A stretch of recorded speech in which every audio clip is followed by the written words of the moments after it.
Hola, soy la señora Márquez Aponte, and on this lesson, you're going to learn how to answer questions about family members.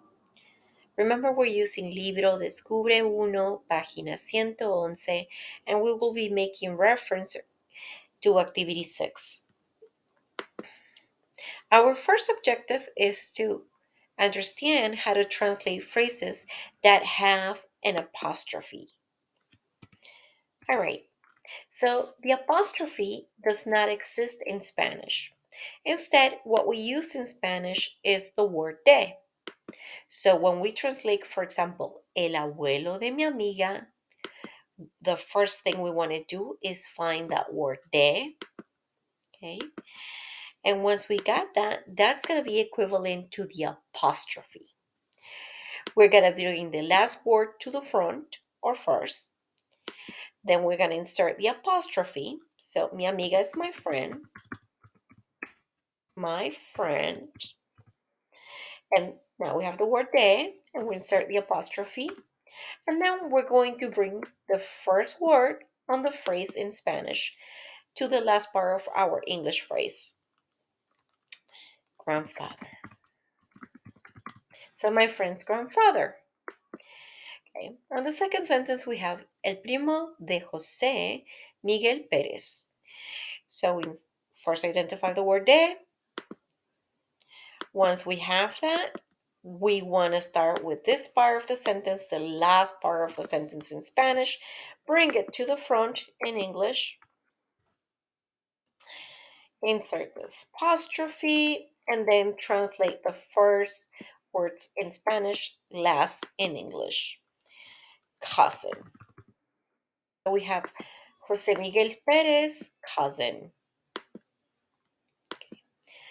Here again, la hija de Mirta Santoro de Pérez y Rubén Ernesto Pérez Gómez. We identify the word de. Once we have that, what we are doing is first bringing everything to the front or first. Okay. In English, then we're adding the apostrophe, which is the word de. And lastly, we'll translate this first part in English last. Daughter. Okay, I think I just said that slightly wrong. What we want to do is the first two words of Spanish, we're bringing it to the last part of the phrase in English. So la hija is equivalent to daughter. So what we're really saying is Mirta Santoros de Pérez y Rubén Ernesto Pérez Gómez, daughter. All right. Hope you understood how to translate and understood that the key is to find the de and just crisscross the words. Now let's try to understand how to say people's name. It's practically pretty easy. You have been exposed to this before. So when you say me llamo, it doesn't matter if you're a boy or a girl, it ends with an O, and you're literally saying I am named Elsa, for example, or I am called Elsa. Te llamas, ending in AS, you are named Jose, or you are called Jose. Se llama Ana. Her name is Anna, or she is named Anna. Se llama Antonio. Um, his name is Antonio, or he is named Antonio. I hope that you understood this part. Very important to know the endings, okay, and the first word that comes before the verb llamar. Okay, now we're going to move on to answering questions. Okay, now our objective here is to first try to make sense of the question and then answer it. Okay, so ¿cómo se llama el primo de José Miguel Pérez Santoro? So we're saying, what is José's,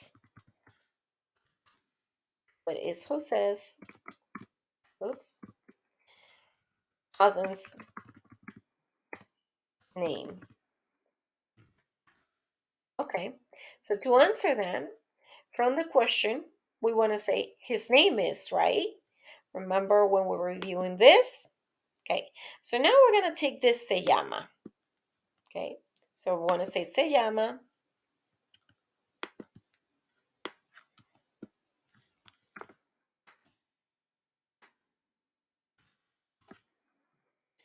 Se llama.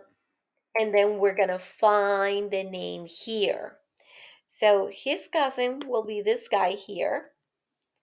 And let's take a peek. Here. 1 second. Oh my goodness, Señora's not wearing the glasses, so she can't see too well. Okay, so his name is Hector. Okay. So we will say, se llama Héctor. All right. Next question, it says, ¿De dónde es José Miguel Pérez Santoro?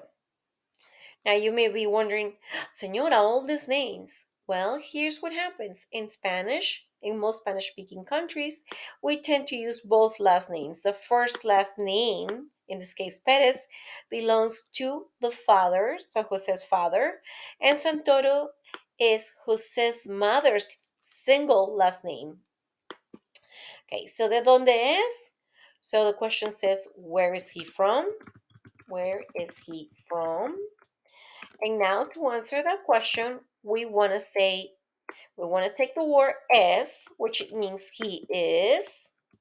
Okay, so es. And now we want to take the word de, which it means from, es de. And in this case, we see here the flag of the United States. Here he es de los Estados Unidos. Next question. It says, ¿de dónde son José y sus hermanos? Okay, so here's José. Here José's siblings. So where are they from? Or where's José and his siblings from? Okay, so we can say simply, we'll take the word son, which means they are from. Son, now we need the word from, which is de from the question, so we're going to take that. Son de los Estados Unidos. Okay. ¿De dónde son Juan y Socorro? Well, Juan is here, él es el abuelo, and Socorro es la abuela. Juan, they happen to be from two different countries. So we need to split and create a complex sentence. So we'll say, Juan es de Puerto Rico y Socorro es de Cuba. Okay. Now let's move on to the last question. Okay. ¿Cuáles son los apellidos de José Miguel? Apellidos means last name. So what are José's last names? Okay. And so we can say to answer that question, son, they are, meaning the last names, they are. Son, and then we can see it on the sentences here. Pérez Santoro. Notice that the last name Pérez has an accent mark over the E. And that's all. Thank you so much for watching.